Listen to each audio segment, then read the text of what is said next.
परमानंद जी के सादर चरण नमन। मैं वीरेंद्र कुमार जैन, सेवानिवृत्त बैंक अधिकारी, एमएससी कृषि में किया और अभी एमए प्राकृत भाषा में किया मैंने। अब पीएचडी करने की जनरलॉजी में संभावना है। कहाँ से आया आप? उदयपुर राजस्थान। अभी आपका शिविर अटेंड किया था, 6 दिन का प्रोग्राम, और बहुत अच्छा लगा। उसी से प्रभावित होकर हमारे जो मेरे चीफ मैनेजर प्रकाश सिंह थे, उन्होंने एक दिन आपका प्रोग्राम अटेंड किया और उन्होंने मुझे कहा कि वीरेंद्र भाई तुम क्या कर रहे हो सुबह? मैं कहा मैं तो सुबह घूमता हूँ और प्राणायाम वगैरह करता हूँ 2-1 घंटा। तो उनके आप वहाँ आओ। तो मैं वहाँ आया सर सेकंड डे, फिर 5 दिन तक लगातार आता रहा और उसका न जाने क्या प्रभाव हुआ गुरुदेव कि मैंने ये डिसाइड कर लिया उसी समय कि मुझे 3 दिन के शिविर में आना है। मतलब मैं एकदम प्रभावित नहीं होता हूँ, मैं बिल्कुल प्रभावित नहीं होता हूँ एक दिन किसी भी व्यक्ति से। मैं क्योंकि बाबूजी मैंने सुधा सागर जी महाराज का 10 दिन का शिविर अटेंड किया था, जहाँ पर बहुत कड़क साधना होती है, लेकिन फिर भी न जाने आपने मुझे प्रभावित किया और मैं आया। प्रश्न ये था, कुछ जीवन से संबंधित है। मेरे सारे बच्चे बड़े हो गए, उनकी शादियाँ हो गई, नाती पोते भी हो गए, पति पत्नी हम दोनों ही हैं, बाकी बच्चे सब अपने अपने काम से बाहर हैं। क्या निर्मोही अवस्था में जीना सुखद जीवन का राज है? फिलहाल तो पहली बार जो प्रश्न आप कर रहे हैं उसका मतलब समझते हो आप। जो प्रश्न का मतलब नहीं समझेंगे फिर उसको मैं बोलूँगा तो भी गहरा नहीं जाएगा। एक बच्चा सीधा सीधा पूछता है कि एमबीबीएस करने से पैसा मिलेगा, नर्सरी का बच्चा पूछेगा तो सही उत्तर है क्या? वो सही प्रश्न कर रहा है क्या? आपने जो निर्मोही अवस्था की बातें कर रहे हो आप, उसके पहले जो बहुत सारी आसपास की चीजें जो समस्या है उसको समझा आपने आज तक? पहले उसको तो समझ ले। जो आसपास खड़ी कर रखी है आपने भी बोला मैं जेरोलॉजी में कर रहा हूँ। हाँ, प्राकृत में अभी एमए कर लिया मैंने, अब पीएचडी करेंगे। पहले तो उसको तो प्रश्न, आप 2 साल में बिगाड़ेंगे तो पाएंगे क्या प्राकृत भाषा को सीख के? पहले प्रश्न यहाँ खड़ा होता है ना, जो कर रहे हो आप चीजें उसको तो समझो पहले। आप निर्मोही अवस्था की बातें कर रहे हैं आप, वो तो वो एंड का क्यों कर रहे हैं आप? प्राकृत भाषा में क्या चीज पाना चाहते हैं आप? क्या खोज रहे हैं आप उसमें से? अब अगर जिन्होंने बोलो ना, अगर आपको बताऊं तो धीरे धीरे समाधि मरण की अवस्था को प्राप्त करना है, भावना ये है। अच्छा, एक आध आदमी को देखा आपने जिसकी समाधि मरण हुआ आज तक? हाँ, नहीं करते हैं। एक आध आदमी को देखा आपने जिसकी समाधि मरण हुआ? देखा परंपरा से साध्वी जी को देखा। एक बात बताना आप, अदरवाइज मत लेना। आप जैन समाज के स्थानक वाले हैं कि मंदिर वाले हैं? मैं दिगंबर जैन समाज। समाज मतलब सीमा। महावीर समाज का हिस्सा नहीं थे। महावीर क्षत्रिय समाज में पैदा हुए थे, फिर भी समाज का हिस्सा नहीं थे वो। उन्होंने कौन से सूत्र दिए महावीर ने? जिन सूत्र, अपने को जानने वाले सूत्र। बाकी कोई सी भी बात नहीं करी महावीर ने, एक भी ऐसी टिप्स। फिर आपने महावीर के सिद्धांतों को जाना। महावीर ने इस बॉडी में प्रकाश बढ़ाने वाली बात करी, आपने प्रकाश बढ़ाने वाला एक भी सूत्र समझा महावीर का? 5 महाव्रत पे बोला महावीर ने, एक भी महाव्रत को जाना आपने? कौन सा था पहला महाव्रत महावीर का? ब्रह्मचर्य। जाना आपने आज तक? ब्रह्मचर्य का मतलब क्या होता है? सेक्स नहीं करना उसको ब्रह्मचर्य नहीं बोला। क्या होता है ब्रह्मचर्य का मतलब? आप तो प्राकृत भाषा में कर रहे हैं और आपने बोला समझ। हेलो, महावीर का जो अंदर प्रकाश बढ़ाने वाला सूत्र मैंने बताया ना, 5 महाव्रत, समझा उसको आपने आज तक? क्या बोला उन्होंने? पहला था ब्रह्मचर्य, फिर अचौर्य, फिर अपरिग्रह, अप्रमाद और अहिंसा। बात समझना, जो बोल रहा हूं उसको समझना। जो भी चीजें सीमा में होती है वो असीम का माल उसमें उतरता है सीमा में, सीमा में असीम नहीं आता है। एक किराने की दुकान वाला अडानी को गाइड नहीं कर सकता। कर सकता है क्या? बैंक का क्लर्क जनरल मैनेजर को गाइड नहीं कर सकता। उसका विजन बहुत बड़ा है जनरल मैनेजर का, और क्लर्क का विजन बहुत छोटा है। समझते ना आप? असीम का विजन सीमा में से नहीं आता। वो जो सीमा में जो लोग होते हैं वो किसके लिए होते हैं? समाज के लिए। अच्छा, संत किसी समाज का हो सकता है? बात समझना, संत सबका होता है। हाँ, समाज से ऊपर होता है। हाँ, पर बिल्कुल। अभी जो बात हो रही है, वो जितने भी संत होते हैं समाज चक्री घुमाता है उनकी, श्री संघ मिलके ट्रस्टी बोलते वैसा करना पड़ता है उसको। वो बोल नहीं सकते कि बेसिक से आदमी को कहाँ से ऊपर उठाना। बोल सकते हैं, समझना, आप जैसे लोग बैठे हो, वो सेक्स पे बात नहीं कर सकता खुल के, क्योंकि तल वहां है आदमी का। दो बेस है आदमी के, भोजन और सेक्स। बात कर सकता है भोजन और सेक्स पे? कर नहीं सकता। वहीं से ऊपर उठाना आदमी को। महावीर ने तो बात करी थी ब्रह्मचर्य की, शुरू वहां से उठाया आदमी को, क्योंकि वहां समाज उनको गाइड कर रहा है। आप तो कॉलेज में भी पढ़े ना, एक सपोज करना कॉलेज में छात्र संघ के चुनाव होते हैं। छात्र संघ के चुनाव के बाद जो अध्यक्ष होते हैं वो टीचर को गाइड करेंगे कैसे पढ़ाना है, तो पढ़ाई सही होगी क्या? नहीं। यहां गाइड कर रहे ट्रस्टी लोग, कैसा कितना बोलना कितना नहीं बोलना आपको, उससे ज्यादा बोल नहीं सकता। मेरा तो काफी साधुओं से मिलना होता, काफी ढेरों से साहब, पर वो सीमा में दिगंबर समाज का दिगंबर मंदिर से बाहर नहीं जा सकता, श्वेतांबर समाज का श्वेतांबर मंदिर से बाहर नहीं जा सकता। जब संत समाज के है ही नहीं तो समाज के मंदिर में क्यों जाते हैं? सभी के लिए, सभी समाज के दरवाजे खुले उनके लिए, फिर एक समाज में क्यों? तो वो सीमा से बाहर की बातें नहीं कर सकते, समाज से बाहर की बातें नहीं कर सकते। और समाज आदमियों का जोड़ है, व्यक्ति तो किसी समाज का होती ही नहीं हिस्सा, वो बातें ही नहीं हुई ना। जिस समाज में मैं पैदा हुआ हूं वहां भी मैं जैन समाज में हुआ हूं। उस जैन समाज में हमारे परिवार में 10, 12, 15 दीक्षाएं हुई साहब। एक भी आदमी जैसा था वैसा के वैसे ही आज तक 20-20 साल होगा, क्योंकि समाज सीमा में है ना, वो सीमा से बाहर की बातें नहीं करता। फिर उसने बोल दिया इस जन्म में मोक्ष नहीं है, किताबों में लिखा है। आप तो पढ़े लिखे हैं ना, तो किस जन्म में मोक्ष है प्रश्न करा कभी आपने? जब भी लेंगे पहले तो जन्म होगा ना हमारा, प्रश्न क्यों नहीं उठा आपके बॉडी के अंदर से? जब भी लोगे पहले ही जन्म है ना आपका, तो फिर किस जन्म में? दूसरी बात, आप महावीर को समझते हैं ना, महावीर ने बोला अगले पल का सोचना पाप है, अगले जन्म में मोक्ष होगा।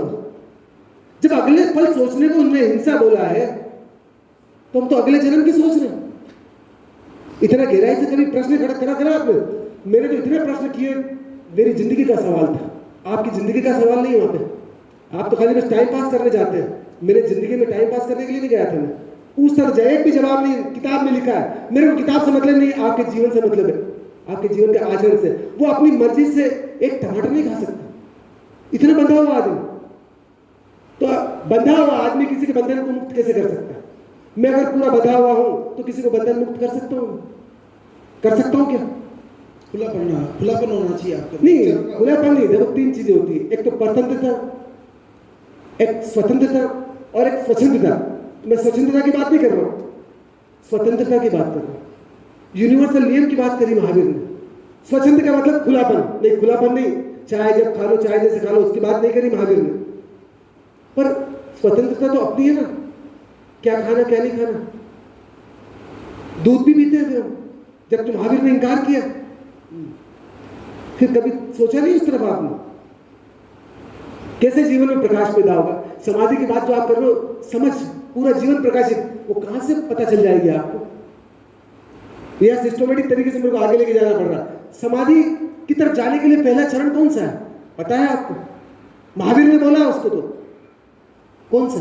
निर्मोही अवस्था में आना पड़ेगा। अरे निर्मोही छोड़, वो महावीर ने जो सिद्धांत दिए, सबसे पहले तो मूलाधार चक्र को जगाना पड़ेगा, नीचे का चक्र जगेगा। सेक्स में इन्वॉल्व तो है ना, बात समझना, खुल के बात कर रहा हूं मैं, कर सकते हो ना? नहीं, करिए। सेक्स में इन्वॉल्व तो है ना, है कि नहीं है? सेक्स में इन्वॉल्व, संभोग में इन्वॉल्व है कि नहीं है? आप आगे बात करें। तो बात तो यहाँ परिवार का हिस्सा था। मैं कहता हूँ नहीं इन्वॉल्व हूँ। हाँ, अगर नहीं है तो क्यों नहीं है, वहां प्रश्न खड़ा होता है। मैंने कल बात करी थी, यहाँ शादी नहीं करना तो क्यों नहीं करना, करना तो क्यों करना? अगर ये पता क्यों नहीं उठेगा बीच में, तो वो चीज आदमी को, पूरी बॉडी को डिस्टर्ब कर देगी, अनबैलेंस कर देगी। सर, पता होना चाहिए क्यों नहीं करना, तो उसका उपयोग कर पाएगा ना आदमी। और पता ही नहीं होगा तो उपयोग कर पाएगा क्या? दुरुपयोग करेगा सब उसका, उसको मिसगाइड हो जाएगा जिंदगी में साहब, वो ऊर्जा उसको बट्ठल कर देगी पूरा। तो इसलिए मैं पूछ रहा था, और कोई औचित्य नहीं मेरे साथ। आप तो ठीक है, 90 साल का आदमी भी लगा हुआ था उसमें, पता नहीं है उसको ऊर्जा का साथ। आप कुछ भी बोले, पर आगे टिप्स चाहिए तो मैं दिशा दूंगा ना आपको, पर अभी डरे हुए आप तो आगे दिशा देने में तो कोई घबराहट होती कि भैया कैसे दिशा दूं। खुल के बात होना चाहिए, आदमी की जीवन का सवाल है। और वो जिस ऊर्जा से हम पैदा हुए हैं वो पूजने योग्य है साहब, निंदनीय नहीं है, पूजने योग्य है जिस ऊर्जा से हम पैदा हुए हैं, पर हम खुल के बात नहीं कर सकते उसकी। वो साधन था, एक काय का साधन था, एक बच्चे को जन्म देने का। ये माइक क्या है, एक साधन कम्युनिकेट करने के लिए, काय के लिए, कम्युनिकेशन के लिए। और कम्युनिकेशन होने के बाद इसका उपयोग रख देंगे। बच्चे पैदा होने के बाद सेक्स एनर्जी का काम खत्म हो गया। ये मेरी जिंदगी में मैंने 96 में पहली बार समझा था, और उसके बाद आज तक सेक्स नहीं किया, जबकि मेरी उम्र तो 22-25 साल की भी नहीं थी उस टाइम। पर मैंने सूत्र समझा और जिंदगी में तत्काल उसको जीवन में उतारा था। जब जाके जीवन इतना प्रकाशित हुआ, दोनों पत्नी और हमने मिलकर डिसाइड किया कि करना क्या जीवन में, पता ही नहीं ऊर्जा करना क्या। वो ऊर्जा एक इतनी विराट चेतना को जन्म देती है, वैसे ही नष्ट करने के लिए मिली हमको, कि हमारे जीवन को प्रकाशित करने के लिए मिली हो। बाकी की ऊर्जा क्या करने के लिए मिली, प्रकाशित करने के लिए मिली ना। आज उसका उपयोग कर रहा है आदमी, दुरुपयोग कर रहा है। नहीं, मैं गुरुदेव एक प्रश्न कर रहा था। बोलिए सर। मेरा एक सीधा पारिवारिक जीवन के लिए प्रश्न था कि क्या हमें सुखद जीवन को आगे बढ़ाने के लिए निर्मोही अवस्था, मतलब सेक्स एनर्जी से आएगी निर्मोही अवस्था, मैं वही बोल रहा हूँ। एक मिनट बोलिए, हाँ बोलिए, कोई दिक्कत नहीं। जैसे अपन सेक्स में रच पचने की जो बात करी, वो एक स्टेज था, उससे समय समय धीरे धीरे आदमी कम होता है।